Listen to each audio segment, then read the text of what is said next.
What's going on, y'all? It's your boy Jay, and today we're going to be going over Demon Slayer, the Swordsmith Village Arc, Episode 3. And before we get started, I want to thank y'all for tuning into the video. Don't forget to drop a like, comment, subscribe to the channel. We really appreciate it over here. Now, we basically pick up where we left off on the last episode with Tanjiro beheading the Yorichi doll and discovering a 300-year-old sword.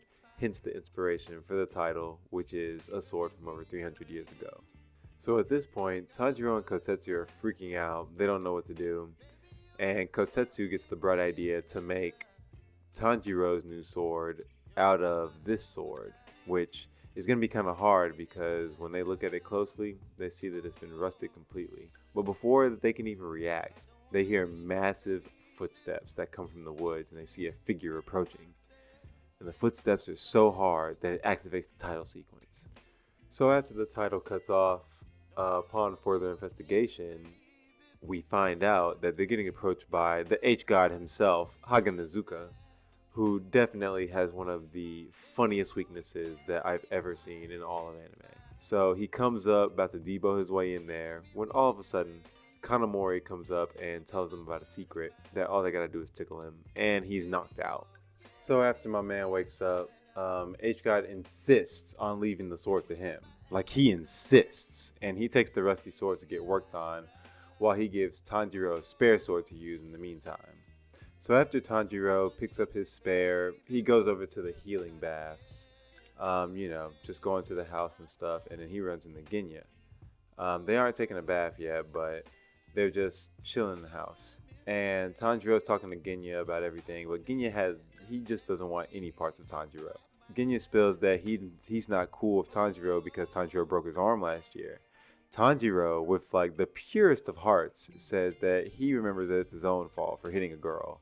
And I mean, he ain't lying. I mean, you hit a girl, you get your arm broke. That's kind of how that works, right? So in the middle of Genya yelling at Tanjiro about this and that, Tanjiro notices that Genya's tooth grew back. Now, Tanjiro kind of calls him out on it, and Genya looks surprised to hear it. And he can't really deny it because Tanjiro tries to give him back the tooth that he dropped. Which is kind of crazy because what was he going to do with that? What was he even going to do with that? But anyway, so after Genya kicks out Tanjiro for being creepy, we pick up with Tanjiro doing some big brother things, which is braiding his little sister's hair. It's so funny because like he really is focused on these braids. He said, okay, over here, all right, over here. He's really focused on these braids. So anyway, Tanjiro finishes up Nezuko's hair and he makes a comment about how pretty the moon is. And the moon might be pretty tonight, but things are about to turn hella ugly because we pick up with one of those villagers. I can't remember his name off the top of my head, but he's leaving the little baths or whatever when he notices a random vase in the middle of the walkway. Now, he breaks the first rule of common sense and horror movies by going over and investigating a random vase at night by himself with no backup. I mean, in all honesty, I don't feel bad. He ignored all the signs. And what he gets for ignoring the signs is that he looks inside the vase and he's immediately consumed by Gyoko. So at this point, the demons start to make their move. Hantengu, oh my goodness. At this point, they start to make their move. Hantengu starts to sneak onto the roof. He's trying to kill everybody. We go back to Genya. We catch him looking for the old man in this little shed or whatever, while Tanjiro gets woken up by Muichiro asking if he's seen Kanamori. Kanamori is the dude who got his ass ate earlier. Tanjiro says he doesn't know, but they can look together. They're just kind of sitting there, and Tokito starts asking Tanjiro about why he cares so much for other people, and Tanjiro responds in kind by saying that whatever you do for others comes around to help you in the end as well. And you know what? He's not lying. But the whole concept kind of throws Muichiro for a loop. He's like kind of perplexed that he said that. And before Tanjiro can repeat himself, Nezuko comes up and she's super hype. And this creates one of the most adorable scenes in all of anime history, because Muichiro starts asking questions about Nezuko.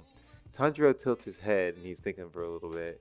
Then Muichiro tilts his head too, and Nezuko tilts her head too, and Nezuko tilts her head too. So like it's just everybody looking cute with this art style, tilting their head.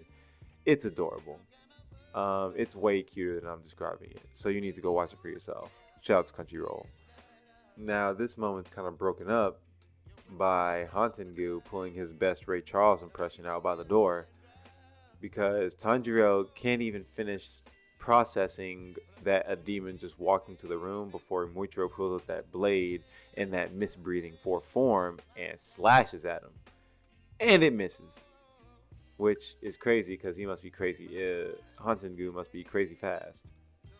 So Tanjiro pulls out the Hinokami Kagura Sunflower Thrust, and that also misses. Then Nezuko turns on her WNBA form and tries to get in the fight, but Muichiro slices off Hantengu's head with quickness. So we do get a plot twist though, because as soon as Tanjiro remembers that slicing an upper rank demon's head doesn't always work, then we get Hantengu number 2. And we get one that comes out swinging a big ass fan thing and literally blows Muichiro out the building. Like he mollywops his ass. So Tanjiro and Nezuko hold on as the upper rank 4 demon shows off his power by electrocuting the crap out of the Kamado kids. They all got tattoos and stuff on them. They're kind of cool. I ain't even gonna lie to you. Now, just as he's on the edge of passing out, Tanjiro looks over and he spots Genya on the roof with that blicky, with that shotty, with that sawed off. And Genya goes 2 for 2, shooting 100% from the field, shooting off the demon's necks. But it's a little too late because Tanjiro tries to tell him that cutting off the demon's heads only multiplies them and makes them stronger. So Tanjiro is actively trying to come up with a plan to actually beat them. But as soon as he's trying to figure out his plan, swoop, he's swooped up by one of the other demons, but this one can fly. It's the same one. It's all Hantengu. It's just different versions of him. As soon as he gets swiped up though, he finds out how loud a bird screech can be.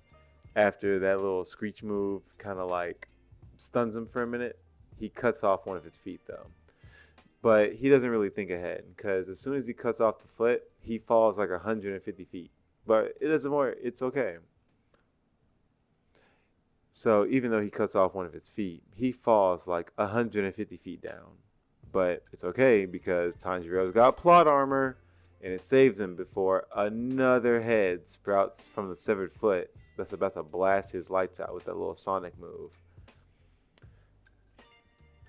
So at the same time, Muichiro is running back to the village because he got knocked 4,000 feet the other way. But he spots Kotetsu fighting off a big Magikarp-looking fish demon by himself. Like, Kotetsu's kind of independent with it. He got the blade on him, but he's not winning. So Muichiro is debating if it's worth it to go back and save him, and he ultimately chooses to save him. He really saves him because of Tanjiro's words from earlier in the episode. Just as it looks like he's about to be turned into a little Kotetsu bite, Muichiro comes and slices off the demon's arm, which saves him, which is shocking because that's what